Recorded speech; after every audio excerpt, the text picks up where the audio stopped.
Assalomu alaykum hammaga. Siz xudo xolasa ertang 18-aprel 2026-yil Hazaras tumani Ovsharda ish boshlashimiz. Uyimizda hamma material o'zlarimizdan bo'layotir. Turbalarimiz 205 lik stenkada, 32 lik, 25 lik aralash. Borimiz ham 150 lik 205 stenkada.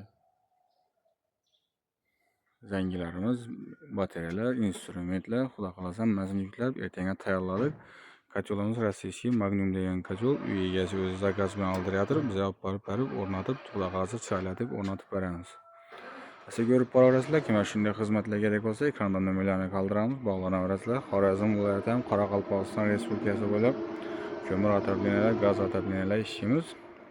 Shu katyollarimiz ham boradi, bir 5-6si. Xudo xolasa hozir birisi qoldi. Qolganlari 100 kvadratdan 400 kvadratgacha katyollarimiz bor. Siz şu kanalımızın rivoji uchun like'larni bosib, obuna bo'lib qo'yinglar. Ko'mir otobina o'tiraman degan donishmandlarga videolarni tashlab qo'yinglar. Sog' bo'linglar, hammaga rahmat.